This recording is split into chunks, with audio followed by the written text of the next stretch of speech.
I feel like I've been being too serious in video topic lately. Time to talk about something fun that I like, Bakugan. Bakugan? Isn't that manga about those two kids writing a manga about a kid with a note that could kill people? No! I think you got your facts wrong there, but no, you idiot, no.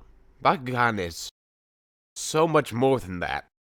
Decent manga. Bakugan is about these balls. You take these balls in your hand and you release the beast inside them. That sounds wrong. Let me rephrase that. Bakugan is a game where, to put it basically, two players put down metallic cards and throw balls at them. Once the balls land on the card, the magnet within it will open up a figure inside to reveal a beast of some kind with a set power level. The card set is called a gate card, and when flipped over gives a boost or negative effect to that power based on effects relating to that card, specific Bakugan, or relation to its one of 6 attributes. You can use offhand ability cards to boost your power or decrease your opponent's. The goal is to win 3 gate cards with your 3 Bakugan of choice before your opponent. Simple. That kinda sounds like Pokemon. What? No, it doesn't. What about beasts coming out of balls and being able to be affected by cards? Also, isn't it possible to evolve Bakugan in the anime? Okay, listen up, Mr. Strawman. First thing, stop spoiling the video. Secondly, I appreciate your opinion as much as the next guy, but I just don't think you're a true Bakugan stan like I am. I doubt there are any Bakugan stans other than you, at least in current year. Au contraire, why don't you look at this video? What? It's just a video about Bakugan.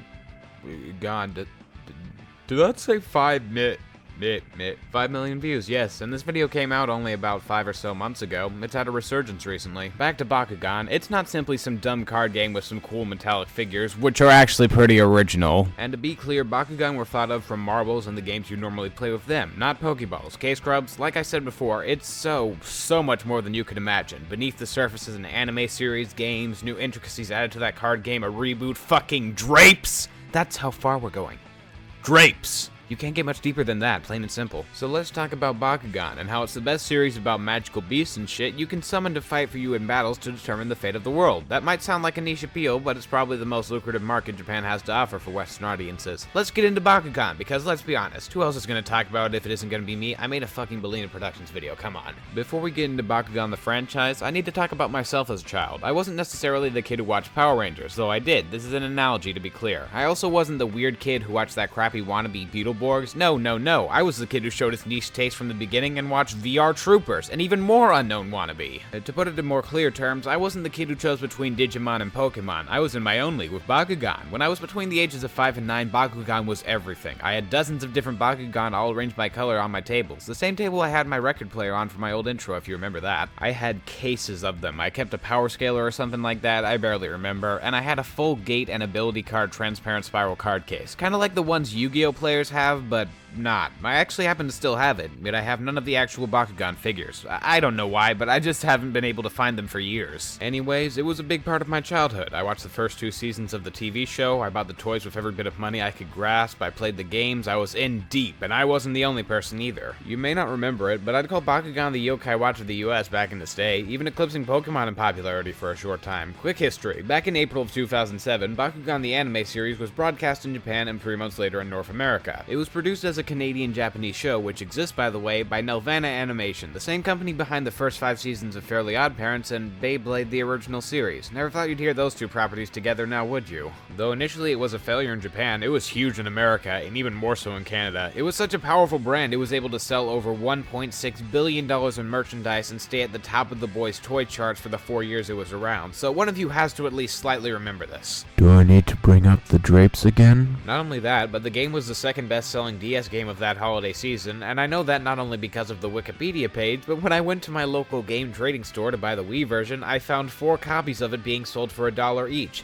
Hell yes, I bought that. I couldn't, however, find anything relating to sales of the second game, so I'm just gonna guess it didn't do so well. I still bought it though. Again, I'm a true stan. Back to the anime, it was so popular in the US and Canada that every subsequent season aired there before it did in Japan, and the final season didn't even air in Japan at all. I didn't watch the last season, or even much of the third, because honestly, by that point it got a little too complicated. A lot more interdimensional hopping, robots, tons of new rules. It's like Yu-Gi-Oh! The further down the timeline you go, the harder it is to follow the actual actual card game or game relating to the series. Speaking of the show, let's talk about it and how much I love it. It being the first season and a bit of the second season, though I do like most of the second season, I just don't want to talk about the whole thing because, again, I'm not talking about those weird-ass third and fourth seasons. You can't make me, not even for the added ad revenue. I refuse. Not speaking on their quality or anything like that, but it's taken me long enough to write this with all the added effort I had to put in to get back into the series and play through the entirety of 2 full-length console games. I'm not getting into another third and fourth season with over 100 episodes. Part 1, the Bakugan anime, and why it's better than Pokemon, and others. Just a heads up, I'm gonna majorly be spoiling Bakugan if any of you care, so if you want to see it, the entire series is on YouTube in English. Cheers. Also, YouTube, if this video gets taken down because of some copyright bullshit when I'm using the footage transformatively in a review type style, then you need to remember that you got the entire series on your website, and that's how I got the footage, so sorry, but you're kind of being a hypocrite if you take this video down. The beginning of Bakugan starts with an explanation of the series, how randomly cards in Bakugan fell from the sky, allowing children across the world to play a game in which they battle each other for clout and rankings on a leaderboard. The story follows Dan and his friends from around the world, the Bakugan Battle Brawlers, who are the creators of the rules for the game. That's when Talking Bakugan began appearing, and Dan and co realized it may not just be a game after all. Good setup. I'd say on par with Yu-Gi-Oh's, Digimon's, and Pokemon's. That's when we get the theme song, and oh boy, this thing should be more iconic than it is. It's an energetic and memorable rock song, matching the speed and suspense of the games within the show, along with simply being a good hype song. It's similar to the whimsy Pokemon theme gives you as you're about to embark on this epic journey. I can't say Bakugan's theme is quite as good because, well, come on, no one can beat that theme, but it sure as hell tries. You gotta fight for what's right before it's gone, at least it's back down. The first few episodes have to do with Dan and his new Bakugan Drago's relationship as we're given an introduction to the world and the problems that are playing out. Bakugan are actually creatures coming from the alternate dimension Vestroia, consisting of various worlds for each element. A touch I find cool is rather than naming each of the attributes after the regular elements like water and fire and so on, we get Latin names to make sure they sound all the more epic and memorable. It's been almost 7 years since I last saw the show, but even then I could still remember Pyrus, Aquas, Chaos, Ventus, Subterra, and Darkus. Honestly, that last one is less threatening than it should be, but whatever. The reason the two dimensions are intersecting is because of one of the villains of the show, Naga, stealing this silent cord that regulates the stabilization of Vestroia and gives him immense power. Drago and other Talking Bakugan go to the regular world to warn Dan and the other humans of this impending fate, along with helping them in battle. At the same time, another villain named Masquerade appears in the regular world, challenging brawlers to battles and sending their Bakugan to the Doom Dimension when they lose. And the Doom Dimension isn't like the Shadow Realm from Yu-Gi-Oh! It's much more metal and serious in that made-up for American viewers bullshit. Unlike the cards Yugi and pals play with, each and every Bakugan is alive, and when they're sent to the Doom Dimension, they're basically killed and there is almost no way to retrieve them ever. Imagine if Yugi's cards could talk to him, and if his cards were ever destroyed, he could never use it again. You'd be in much more suspense now, wouldn't you? There's even a couple moments in the series where you can visibly see the life sucked out of the Bakugan as they give up fighting and their lifeless corpses are dragged towards the Doom Dimension. It's kinda fucking freaky. That's what makes Masquerade a more intimidating villain than, say, Kyber or Gary. They're both just rich, narcissistic assholes whose only goal in life is to beat the main character and being considered great at what they do. Masquerade is kinda different. He doesn't give a shit about popularity or beating Dan alone. He wants to send all his opponents' Bakugan to their deaths so they can't fight him, and in the beginning, we don't even know what his motivation is, giving him a bigger sense of mystery as to what his big plan is. One of the only things we do know about him is that he's conniving and ready to send any Bakugan he deems weak right to the Doom Dimension, giving Dan plenty of motivation already to want to take him down. He doesn't even have to do the battling half the time. He gets other brawlers to face opponents for him, so when he's actually going to want to fight himself, you know it's serious. Plus, you gotta admit, the mask is pretty dope, and we'll get to see plenty of mask tsunderes in time. This franchise just loves them. Back to Dan, he meets Drago and they decide to team up, just as every other brawler does with their own special Bakugan with different personalities. The thing I find interesting about Drago and Dan's relationship during the start of the show is they each have respect for one another, but at first don't realize what the other thinks. Dan sees Bakugan as simply a game, like Pogs or cards, toys meant to have fun with. Drago, on the other hand, sees each of Dan's other Bakugan as an ally in combat, and when Dan accidentally loses two along with almost Drago, Drago is upset about it and for good reason. He's lost friends in a battle because Dan didn't care about being strategic or serious about what will happen to those Bakugan he loses. They have a falling out, and after Dan loses a battle, he realizes Drago was right about strategy, and Drago realizes Dan's want to work together, so they form an understanding as partners. The interaction kinda happens in the first episode of Pokemon, but in that Ash just wants to be friends with Pikachu, Pikachu's a dick for no reason, Pikachu Pikachu saves Ash, then Ash saves Pikachu, and they're friends now. Not really as complex or interesting, is it? And you could argue that Pokemon doesn't need to be that deep, and it really doesn't, but that added mile Bakugan gives makes it better and more understanding why the two leads would have an argument in the first place, in my opinion. The rest of the season has to do with Dan meeting up with the rest of the gang and going on adventures with three main goals in mind. First, find the Infinity Core, the other force holding Destroy together, before Masquerade, Naga, and the mysterious grandfather of one of the characters, Alice, who's gone to the dark side, Hal G, gets to it and makes Naga the perfect Bakugan. Second, evolve their own Bakugan to make Drago more powerful than Naga to stop him. Third, make sure Masquerade's elite squad of brawlers don't defeat the team in which they lose their Bakugan, something that does actually happen to some of the weaker members. And that's actually one of my favorite more subtle parts of Bakugan, their power scaling. Unlike several other animes with insufficient scaling of who's more capable than who, fairy tale, Bakugan sets rules and keeps to them rather than deviating when it better suits the character's situation. I am not so! For example, it's clearly shown in the beginning Dan isn't able to beat characters like Shun or Masquerade on their own. He's lost to Masquerade and Shun before, along with the ranking showing that he isn't high up there, but the ranking isn't perfect, which we get to see when Dan fights Chan Li, the third highest ranked player. He beats her, though only through the skin of his teeth because Drago was in the process of evolving. Dan is seen as the second greatest brawler on the team other than Shun, so of course no one other than Shun could possibly beat anyone higher ranked than number 3. This is exemplified when Marucho tries to fight who is considered the second best right behind Masquerade, Klaus. You think Marucho's gonna win because if he doesn't, Preyas, Marucho's Bakugan, is gonna go to the Doom Dimension, yet he loses and doesn't even come close to winning. Some might remember Preyas comes back, but don't worry, Preyas never went to the Doom Dimension to begin with. Klaus just decided instead of sending him to the Doom Dimension to keep Preyas, and after Marucho, Dan, and Runo beat him and the two other brawlers, Klaus gives him back. The same kind of loss happens to Julie when she fights her childhood friend Billy, who's decided to team up with Masquerade. The only reason she doesn't lose her own Bakugan Gorum is since Billy comes to his senses and removes the Doom card. Don't worry, it's been established as canon that a person can do that. And an even greater show of power was after all Masquerade's lackeys turned against him, he went by and beat them all one by one with no problems. It gives a sense of how powerful Masquerade truly was and what kind of threat he posed. The character's powers are defined from the beginning, and I really appreciate it. And speaking of characters, I find Dan a pretty good protagonist. He made the rules for Bakugan, but he isn't the best at the game by any stretch. He's able to beat an average kid in the park, but when he's faced with an actual challenge, sometimes he just doesn't triumph, and when he doesn't win, he usually does have moments where he redeems that loss, but not always, and it's good to teach kids that that's okay. If anything, it shows that he isn't a perfect character who wins all the time, and though he's a good player, he still isn't the best. Characters like Yugi, while fun to watch, become somewhat boring eventually because they always win, and on almost every occasion, you know they're going to win because the stakes are so high. Oh my god, Yugi is playing with a character who will literally melt him with fire if he loses. What's gonna happen? Oh my, oh my, oh my. Now that Yugi's gonna have to face two guys at once in a maze, or he's gonna have to wander them forever.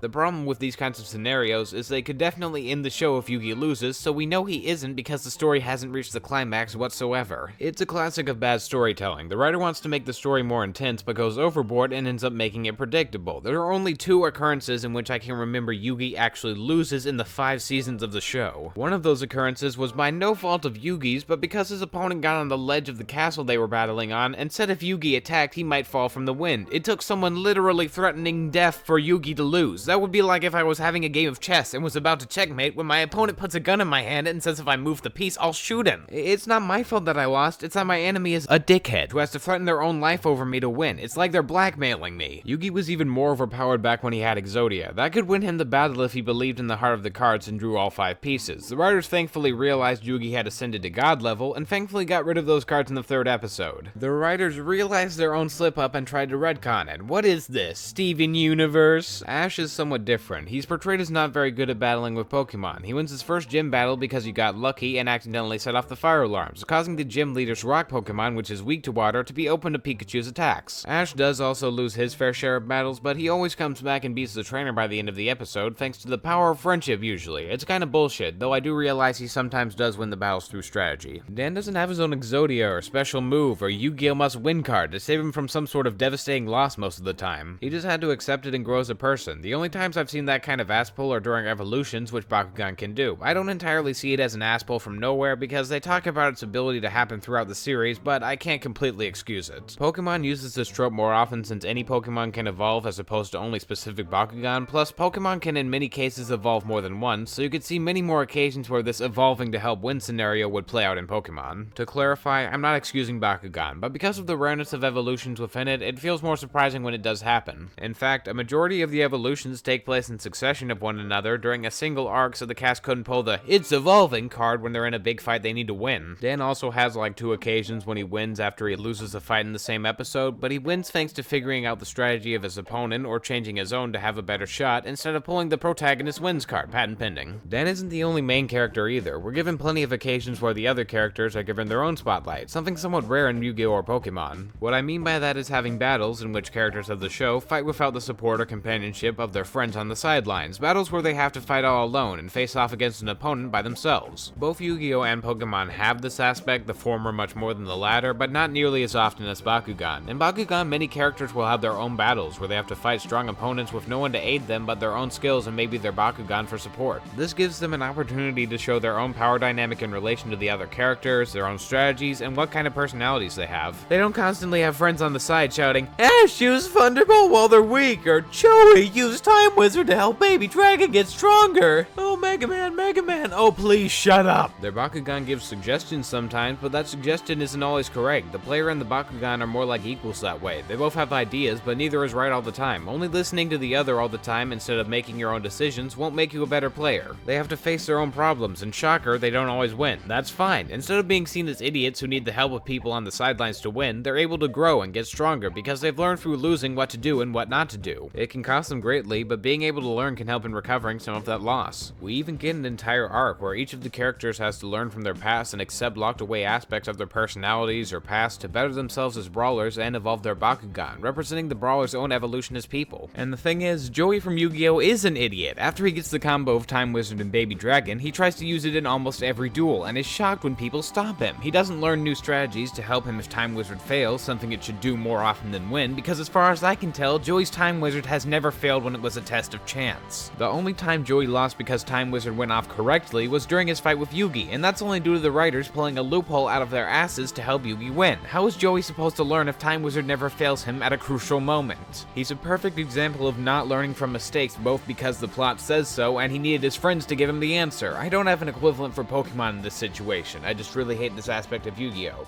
Screw you, Joey. You and your fake lovable Brooklyn accent. That brings me to relationships, something I think is the best strong suit of all 3 animes I've mentioned. Ash's relationship with his Pokemon has always been sweet and effective in showing they care deeply for each other and have a strong bond. Yugi's shown constantly he cares for his friends too. Bakugan shows the relationships between the main characters and their Bakugan, along with the brawlers amongst themselves. One of my personal favorite moments showing this was when the characters Marucho and Runo try to get Shun, a brawler who strayed away from the game, to come back. He says he'll only come back if both of them can beat him in a duel, and in most cases you'd think Runo and Marucho would find a way to beat him so the story could continue with Shun. The thing is, the power scaling has shown that Shun is one of the best Bakugan players ever, so unlike what you would assume, they lose. And at this point I thought the cliche, "I beat you but I'm still coming along" crap was going to happen, but no, Shun stays true to their bed and doesn't go along with them. Shun also has a perfectly good reason for not joining. His Bakugan partner, Skyrus, was given to him by his mother before she went into some kind of surgery or coma, some sort of anime disease, and Shun was afraid he'd lose Skyrus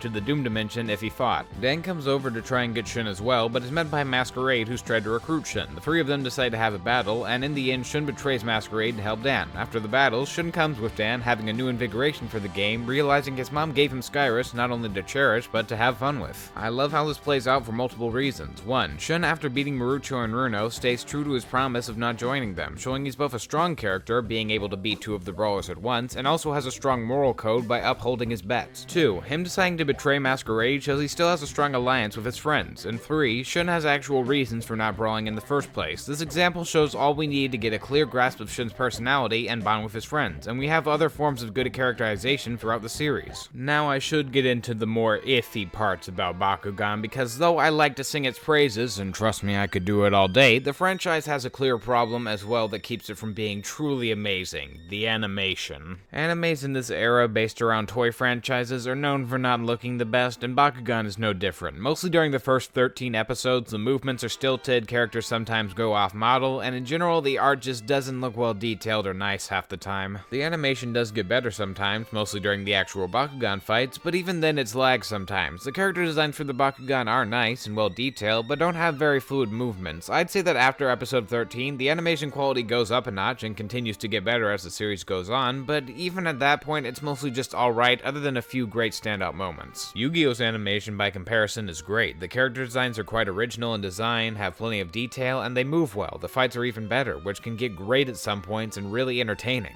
Pokemon's animation is kinda trash, sorry. It gets better over time, but the first 2 seasons are trash animation-wise, and that's what I'm talking about as a reference point for these 3 shows. That's mostly because after the first 2 seasons, these shows have some kind of filler arc or part of the story that ends up not mattering. Anyways, Bakugan's only other major weakness I can glean is that the voice acting can get a bit ear-grating sometimes. Like, most of the voice actors do a fine job. It's mostly the cast of Total Drama doing the voice work, and they're always fun. I like having Owen as the main protagonist, but there's always that one VA who sounds like a squeaky toy yet gets tons of lines. I'm talking about you, Marucho. Then again, what do you expect from a 2000s kids anime translated to English? Still better than most of 4Kids work, I can tell you that much. Characters actually say the word die, and serious themes play a role in the story, so that's a plus at least. The original season of Bakugan ended after, and stay with me on this one, the 6 brawlers follow their defeated Bakugan into the Doom Dimension, and the 6 guardians of attributes who need warriors to defeat Naga make a deal with them, so they send the brawlers to each face a challenge they need to overcome to be stronger and have a better relationship with their partner. If they can beat each and every trial, every Bakugan from the Doom Dimension shall be set free along with them. The brawlers each are successful, and in the end evolve each of their Bakugan to be ready to take on Masquerade and his new evolved Bakugan Hydronoid before they try and face Naga, that is, other than Dan. Once they get back, the brawler's friend Joe finds Wyvern, the sister of Naga who absorbed the Infinity Core, to keep balance when he stole the Silent Core. Masquerade tries to defeat Joe but loses, so he goes to the Doom Dimension to try and evolve his Hydronoid further. While this is going on, Dan has to defeat all of his friends to fully evolve Drago as his big challenge because he failed back in the Doom Dimension. Dan is able to beat all his friends and Drago evolves, but Masquerade also beats his challenge in the Doom Dimension and upgrades Hydronoid, meaning the two need to face each other in an all-out brawl. Dan wins, and it's revealed Masquerade behind the mask was actually one of the brawlers, Alice. Masquerade being her male split personality. She got the split personality the same way her grandfather was turned into the character Hal G, who I mentioned before, due to a surge of negative energy that came from the Silent Core once Naga took it. It sounds geeky as I write it, and it probably does as I speak it now, but whatever, that's what happened. At that point, Naga decided he was tired of waiting and made a hole in Destroya to take the Infinity Core from Wyvern. Because of that, he opens an interdimensional hole linking Destroya and Earth, causing it to suffer major weather changes as Destroya begins to collapse in on itself without the Infinity Core to balance it. The brawlers jump into the massive interdimensional hole to reach Naga, and are forced to face his lackeys as they travel through each attribute-defined world in Destroya, slowly moving towards him. Alice falls into the portal soon afterwards to help fight his Masquerade. While in there, Alice realizes Masquerade is a part of her, and she doesn't need him to be capable on her own. The brawlers beat the lackeys, but meanwhile on Earth, Hal G has released Bakugan through the interdimensional hole and Naga along with them. With the brawlers stuck in Destroya, Joe sends out a message for any available Bakugan players to fight back and help. They try to fight back, but end up losing, forcing Wyvern to come out of hiding and confront Naga. The brawlers get back and start helping fight, but Naga is still on the way to fight Wyvern. Dan and Drago catch up, but they're forced to destroy Wyvern to get the Infinity Core, give it to Drago, and fight Naga with it. Finally, after a gigantic 2-episode battle, Drago is able to defeat Naga and get back the Silent Core. Unfortunately, the Bakugan can't stay or fear destroying both worlds, so with a heartfelt goodbye, all Bakugan leave, never to return to Earth. A great ending to a surprisingly great season of a surprisingly great show. I find it rather underrated and think everyone watching who hasn't seen it should go and do that. I won't say much about the second season because I don't have the time to watch season 2 right now and get this video out before October. I watched the first episode, and all I'll say is the basic story is the dimension of New Vestroia is being destroyed by a space armada called the Vestals. Dan, Marucho, and Shun are the only returning members who join the Resistance in New Vestroia to try and defeat the Vestals before they capture all Bakugan and harness the power within the center of the world. The main villain during this season is another guy who wears a mask named Spectre Phantom. The animation has gotten much better, the voice acting is more confident, and the world seems to be expanding with this new season. I also never mentioned it before, but when the Bakugan open up, they have a short CG render that looks nice, and those have gotten much more detailed and fluid, as well as with adding some more CG here and there. Just a nice touch, I think. I might cover it in the future when I have the time in a shorter video. Leave a comment if you want me to do that at some point, but I'm just giving basics right now for when I talk about the video games, one of which is set in New Vestroia. Speaking of the video games...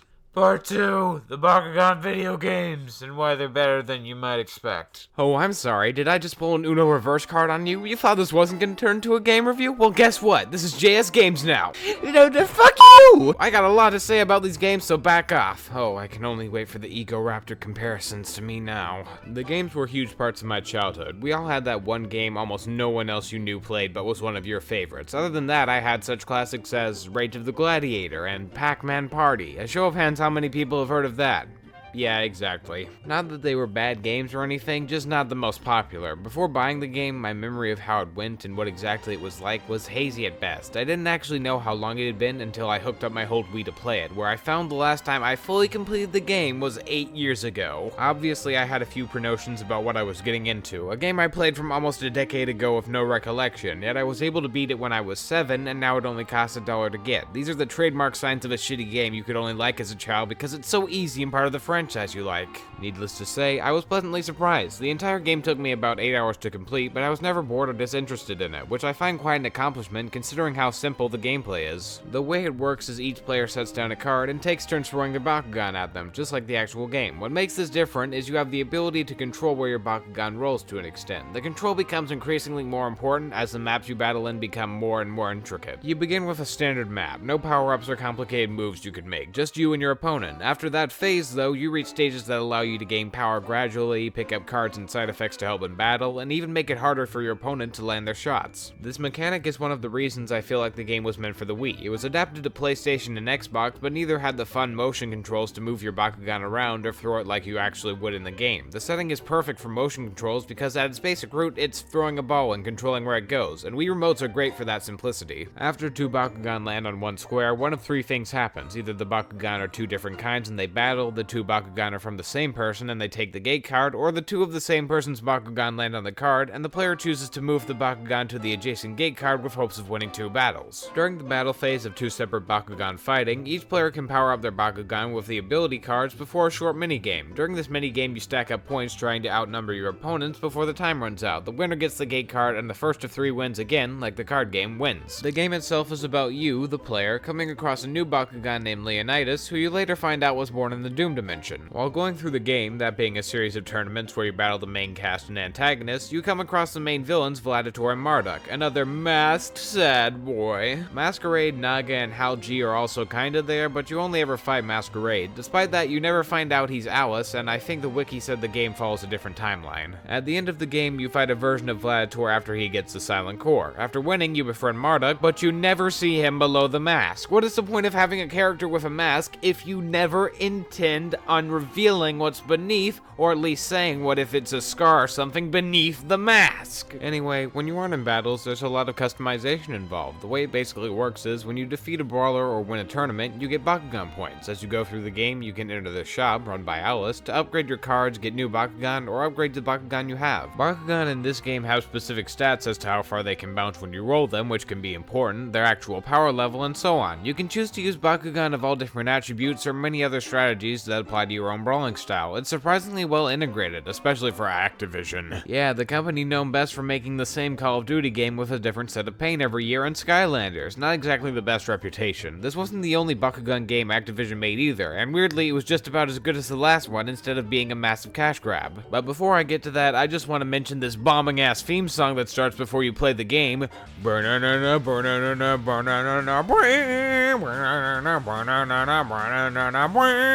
second game is based more around the new Vestroia season of the show. You, once again the player, decide to test out your new battling system and end up in the alternate world of New Vestroia, which in this game is just like the regular world but with Vestals and Brawlers. The game consists of two different sections. One, where you walk around, usually looking for something, picking up various different trinkets from chests and avoiding Vestal soldiers patrolling the area, and two, a more tower defense kaiju battle section. The way this works is having the objectives of destroying the Vexos crystals, the Vexos being the elite members of the Vestal army, while fighting other Bakugan and at the same time defending different important landmarks. When in a battle, you can choose between different Bakugan with different stats and power them up similarly to how you did in the first game. The difference here being the stats in this game are based around power, speed, stats more needed in a fight. You can activate ability cards, basically special moves in this game, after a build-up. The mechanics are that of a standard brawler with a cool twist of tower defense. The fights progressively require more skill without being impossible, and you have to actually think about your surroundings. Again, all well thought out and competent. The game itself is about you going to popular landmarks in the world to destroy Vexos crystals. Those crystals are sucking energy from New Vestroia and need to be taken down to be stopped. Throughout the game, you collect pieces to form Max's Dragonoid, an incredibly powerful version of Drago with other Bakugan surrounding him to make a mech suit. And you thought this franchise couldn't get any more absurd, you silly sausage, you. I believe it was used near the end of the second season. At the end of the game, Spectre goes to the center of the earth to harness the power within for his Bakugan Helios, and you need to use Max's Dragonoid to have a final battle with him. The core of the earth is known known as Abyss, and has a personification only you can see because you aren't from that world. Abyss is basically a ghost-type figure that gives you advice every once in a while. You're forced to destroy her and beat Spectre to win the game. In a similar fashion to the ending of the first game, Spectre decides to come back with you, but guess what?